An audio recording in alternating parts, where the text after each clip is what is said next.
आपका किया गया भजन, आपका किया गया मंत्र जाप, जब आप करने के लिए बैठें, उपास करें, मंत्र जाप करें, कीर्तन करें, तो आप जब जप करने या कीर्तन करने या मंत्र जाप करने या उपास करने के लिए जब तैयार हों और आगे बढ़ें, उपवास करते समय, तप साधना करते समय कोई परिवार का व्यक्ति आकर यदि आपका हाथ पकड़कर उठा दे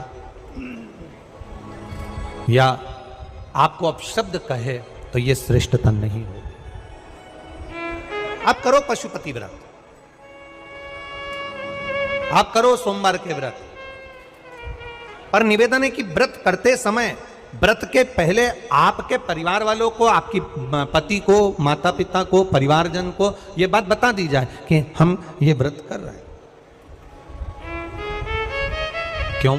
उसका कारण केवल इतना सा है कि जब हम ये परिवार वालों को बता देंगे कि हम व्रत कर रहे हैं, तो आपके व्रत में कोई टोकने वाला नहीं रहेगा, आपके व्रत को कोई रोकने वाला नहीं रहेगा, और आप निष्कपट भाव से भगवान की अविरल भक्ति को धारण कर सकते हो। निष्कपट भाव से भगवान के भजन को धारण कर सकते। इतना सुंदर वर्णन किया गया है महामृत्युंजय मंत्र का। यदि हम किसी ब्राह्मण से अनुष्ठान करवा रहे हैं, महामृत्युंजय मंत्र का यदि हम किसी ब्राह्मण से अनुष्ठान करवा रहे हैं, शिव महापुराण की कथा कहती है, अनुष्ठान पत्नी करवा रही है या पति करवा रहा है, सास करवा रही है या ससुर करवा रहा है, घर का जेठ करवा रहा है या जेठानी करवा रही है। शिव महापुराण की कथा कहती है, जितने लोग आपके घर में रह रहे हैं, जितने लोगों के साथ आप 24 घंटे घर के अंदर रह रहे हैं, जब हम पशुपति व्रत करें या महामृत्युंजय का अनुष्ठान किसी ब्राह्मण से करवा रहे हैं या मंदिर में हम अनुष्ठान करवा रहे हैं, तो भी हमारे चित्तवृत्ति से हमारे परिवार वालों को यह मालूम होना चाहिए कि मैंने उन ब्राह्मण के द्वारा अपने परिवार के हित के लिए, अपने बुजुर्ग के हित के लिए, अपने घर के हित के लिए मैंने महामृत्युंजय का अनुष्ठान करवाया है। उसका पुण्य 4 गुना बढ़ता है, जिससे घर के लोगों में कोई विस्मयता उत्पन्न ना हो।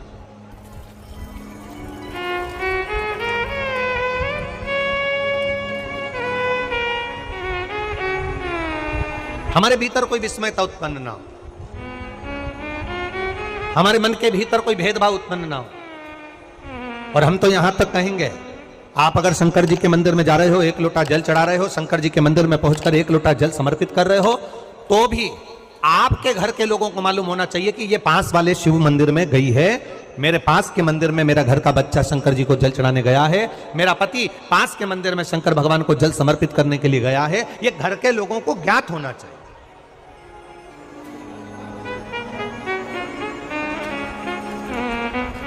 घर के लोगों को यह मालूम होना चाहिए कि ये पास के मंदिर में मेरी धर्म पत्नी गई है, पास के मंदिर में मेरे माता पिता गए, पास के मंदिर में मेरे परिवार के लोग गए। ये आपकी चित्तवृत्ति में और परिवार की चित्तवृत्ति में ये बात रहना चाहिए, छुपा कर नहीं जाना।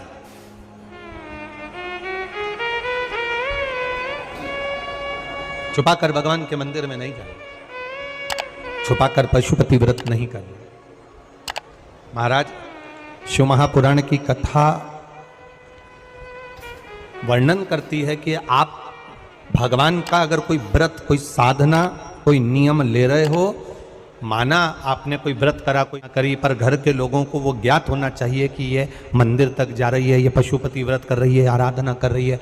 आज माता पार्वती जी ने शिव जी के सम्मुख में ये बात कह दी कि मैं एकांत में जाकर भगवान का तप करना चाहती हूं और एकांत में बैठकर तप करना चाहती हूं, और उस तप का जो पुण्य है वो आपको देना चाहती हूं। शंकर भगवान ने तुरंत माता पार्वती जी से कहा, सुनो जगत जननी, सुनो जगदम्बा,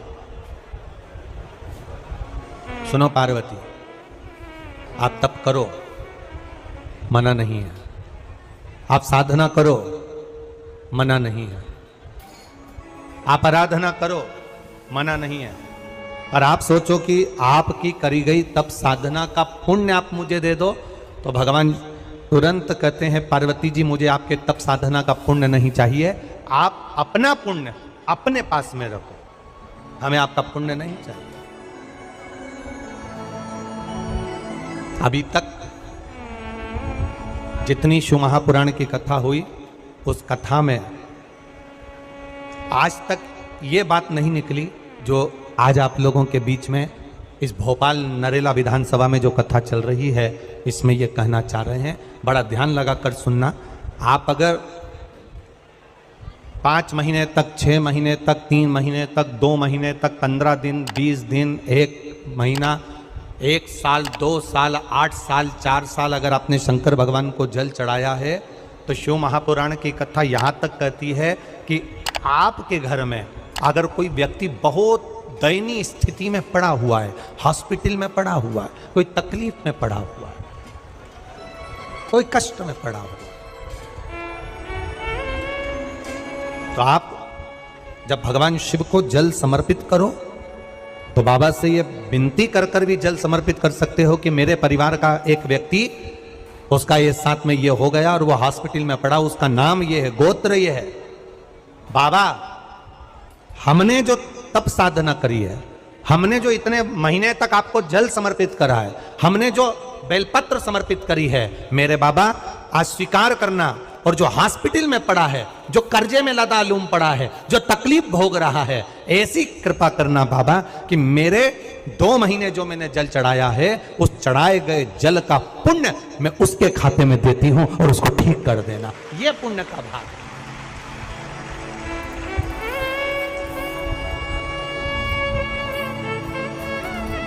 ये पुण्य का भाग है। आप अपना पुण्य भी किसी जीव के कल्याण हेतु दे सकते हैं। अब किसी ने एक बार ये कथा सुनी और कथा सुनकर कहा, महाराज जी आप कहते हो कि शंकर जी पे चढ़े हुए जल का पुण्य भी हम किसी को दे सकते हैं क्या? शंकर जी को चढ़े हुए जल का पुण्य क्या किसी को दिया जा सकता है? क्यों नहीं दे सकते? क्यों प्रदान नहीं कर सकते?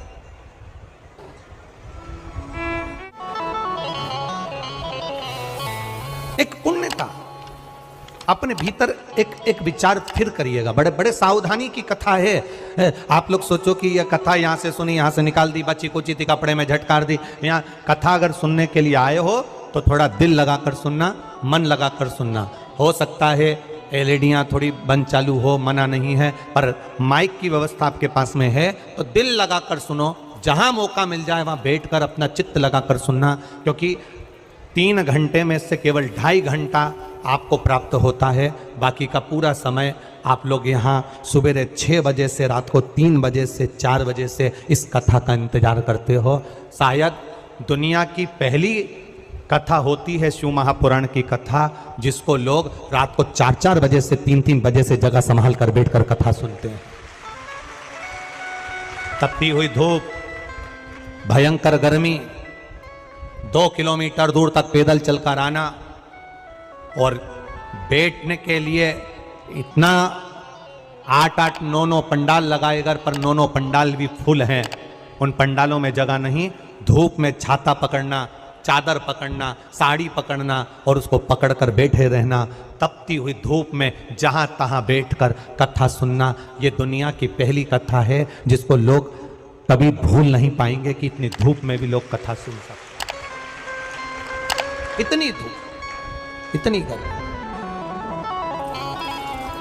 और केवल एक जगह नहीं, जहां शिव महापुराण की कथा का रसतत्व होता है वहां लोग इंतजार करते हैं 3-3 बजे तक। इसको छूटने मत देना। ग्रहण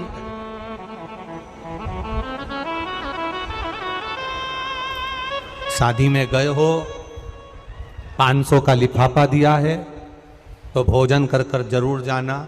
और कथा में धूप में चलकर आए हो तो भले आधे घंटे की सुनना, पर कथा में दिल लगाकर जरूर जाना।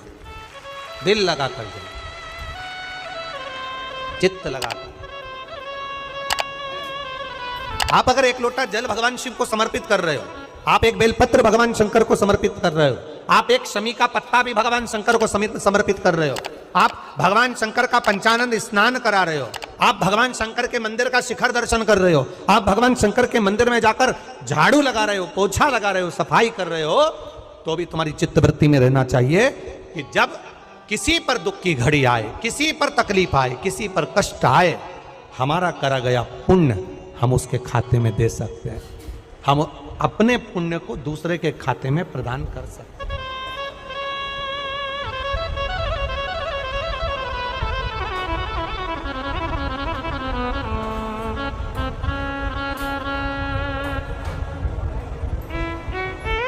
बेलपत्र,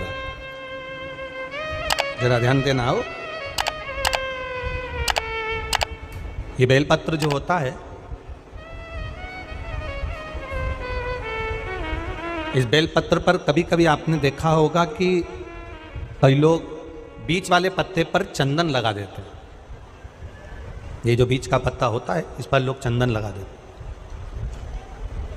शिव महापुराण की कथा कहती है, अगर भूलवश भी, अनायास, आपके पास बेलपत्र भी नहीं है, शिव जी का चढ़ा हुआ बेलपत्र भी अगर आपने उठा लिया और उठाकर उस बीच वाले पत्ते पर एक चावल का दाना रखकर भी आप भगवान भोलेनाथ को समर्पित कर रहे हो, तो ये समझ लेना कि तुमने महीना, 2 महीना, 4 महीना, 6 महीना, 8 महीने में, हम तो हमेशा कहते आए हैं, आज फिर कर रहे हैं, 1 महीना पूरा हो जाए जल चढ़ाते, 2 महीना पूरा हो जाए जल चढ़ाते, 3 महीना पूरा हो जाए, 4 महीने पूरे हो गए, 6 महीने पूरे हो गए, या आपका साल भर पूरा हो गया, प्रयास करा करो एक पत्ते पर एक चावल का दाना रखकर शिव जी को समर्पित करना। क्यों? जो तुमने पूर्व में जल चढ़ाया है, वो चावल का दाना अक्षय, उसको अक्षत माना जाता है, अक्षय माना जाता है। मतलब तुमने अभी तक जो जल समर्पित करा है वो कभी समाप्त तो नहीं हो सकता, उसका पुण्य तुम्हारे खाते में चले गया, अब तुम उसको किसी को भी प्रदान कर सकते।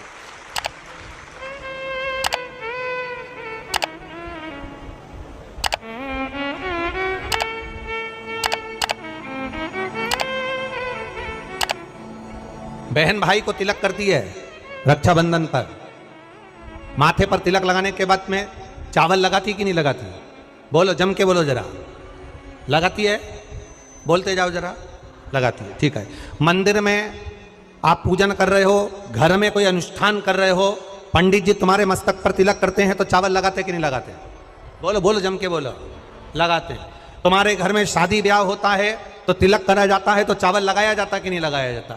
लगाया जाता। सब समय पर चावल, मस्तक पर कंकु का तिलक, चंदन का तिलक, जो भी तिलक तुम्हारे मस्तक पर लगा है, कोई अगर लगाएगा शुभ कार्य में तो चावल जरूर लगाएगा। बस एक कार्य ऐसा होता है जिस समय पर मस्तक पर तिलक करा जाता है पर चावल नहीं लगाया जाता।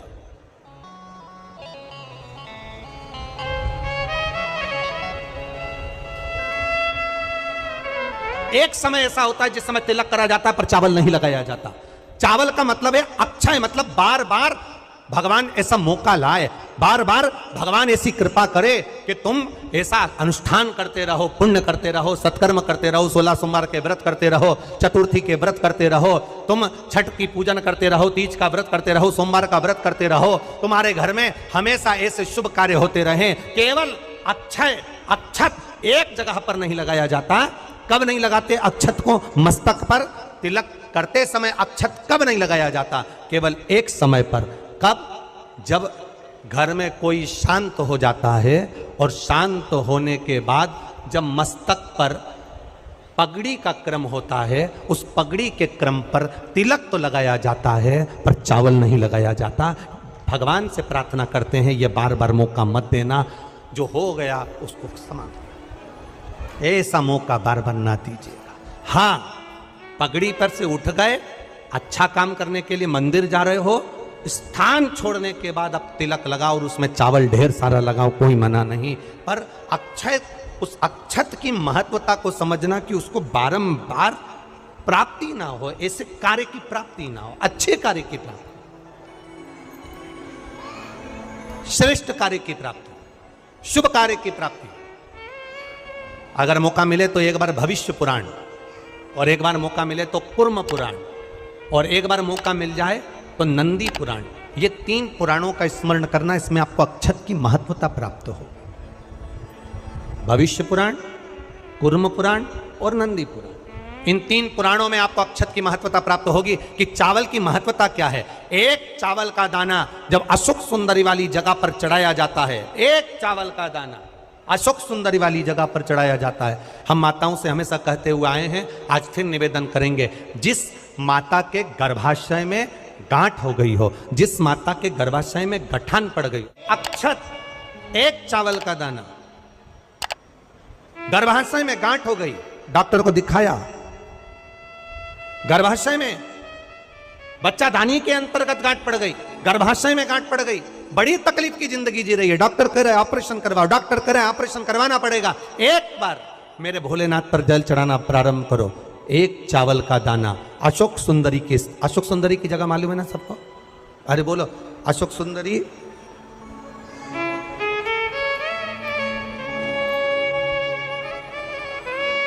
जैसे ये शिवलिंग, ये जलाधारी गोल माता पार्वती जी का हस्तकमल, यहां से जो जल बहता है, इधर गणेश जी का सीधे हाथ पर स्थान, इधर कार्तिकेय जी का स्थान, बीच में मोटी सी एक लाइन होती है शिवलिंग के सामने, वो अशोक सुंदरी का स्थान। कई बार वहां सांप बना होता है, कई बार अशोक सुंदरी का स्थान बना होता है। ये शिवलिंग, पार्वती जी का हस्तकमल, गणेश जी का स्थान, षडानंद कार्तिकेय जी का स्थान, बीच में अशोक सुंदरी का स्थान।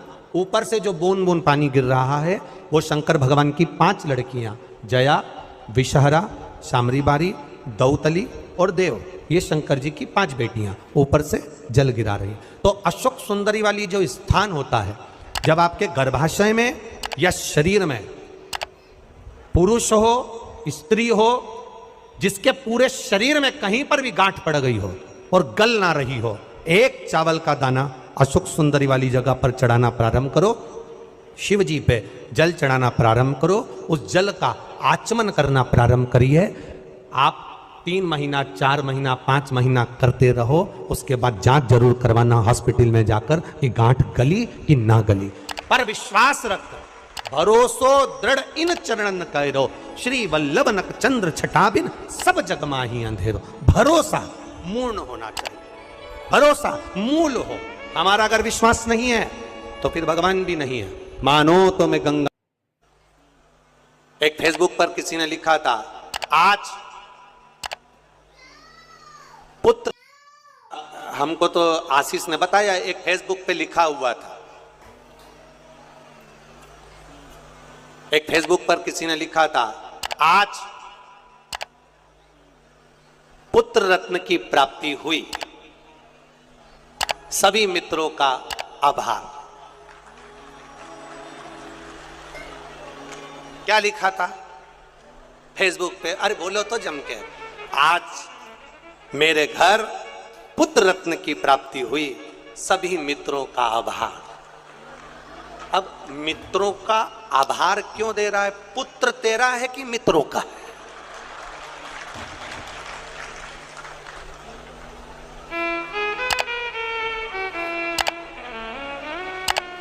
बोलो जम के बोलो। लिखना चाहिए ऐसा, पर स्मरण नहीं है, चित्तवृत्ति में नहीं आया है, ये आना चाहिए।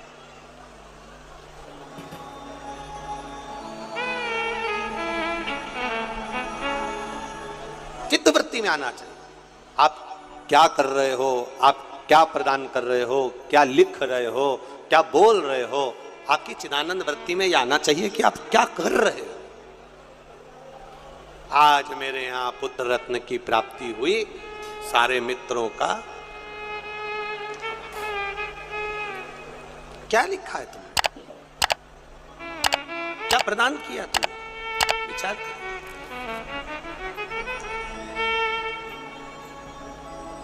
आभार किसका होना चाहिए था?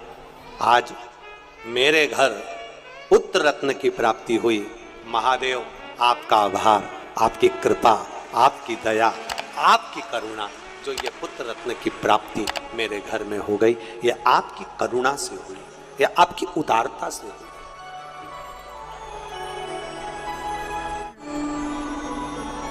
ये आपकी करुणा है, ये आपकी उदारता है।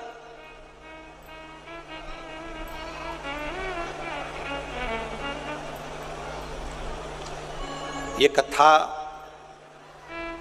हमने कल भी कहा था कि कथा और कहीं भी हो सकती थी, भोपाल में ऐसा जरूरी नहीं कि आदरणीय विश्वास भैया के यहाँ हुई, कथा कहीं पर भी हो सकती थी। पर यह कथा आदरणीय विश्वास भैया सारंग जी के यहाँ जो हुई है, हमने कल भी कहा था कि कहीं ना कहीं माता पिता का कोई पुण्य प्रबल हुआ होगा, जिसके कारण बस ये आशीर्वाद के रूप में ये कथा आदरणीय विश्वास जी सारंग जी को प्राप्त हो। और वो पुण्य कैसा है? जब हमने पता करा तो हमारे स्मरण में आया कि जब स्वर्गीय श्री कैलाश नारायण जी सारंग जी बीमार पड़ गए और बीमार पड़ने के बाद जब दिल्ली में एडमिट हो गए और उनका इलाज चलता रहा, तब हम कभी भी जजमान परिवार से ये कुछ भी नहीं पूछते और ना हम उनसे बात करते हैं कि तुमने क्या करा क्या ना करा। हम तो हमारे जो सेवादार लगे रहते हैं, कार्यकर्ता लगे रहते हैं, उनसे पूछते रहते हैं। तो बताया कि गुरुजी विश्वास भैया सारंग भोपाल में उस समय पर भी मंत्रिमंडल में थे जिस समय पर पिताजी का स्वास्थ्य खराब था, तो यहाँ पर संभालते हुए यहाँ पर भी सारी मीटिंग अटेंड करना और रात के समय जाकर अपने माता पिता की सेवा करना दिल्ली में, ये कोई सहजता का विषय नहीं होता। और उसी का पुण्य फल, उसी का एक आनंद, उसी का जो पुण्य है, उसी का जो पुण्य फल मिला है वो ये मिला है, ये उसी का पुण्य फल, ये कोई सहज नहीं।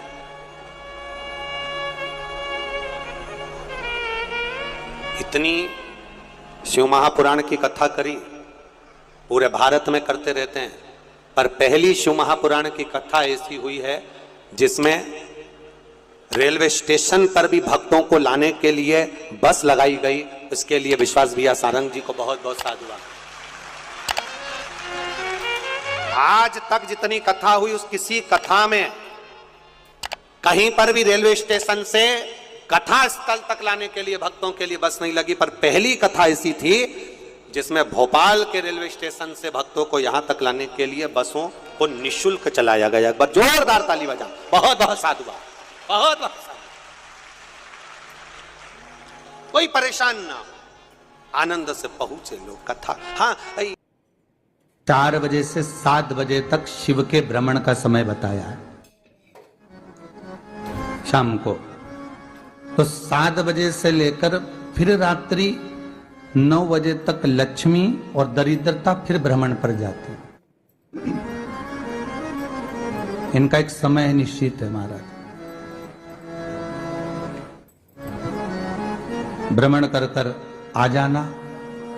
अब इस बीच में जब लक्ष्मी और दरिद्रता दोनों निकल कर जा रही हैं तो दोनों एक भाव रख कर जाती हैं कि आज हमको कहां प्रवेश करना,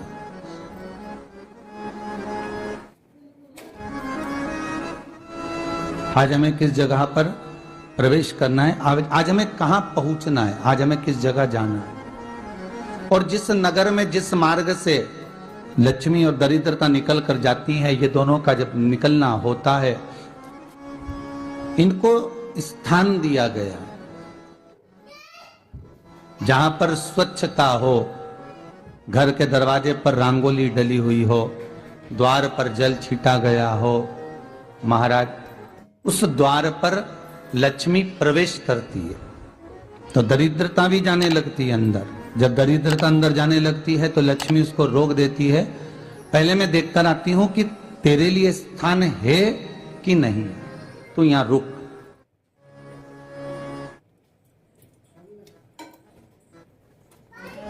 कुछ देर तक दरिद्रता बाहर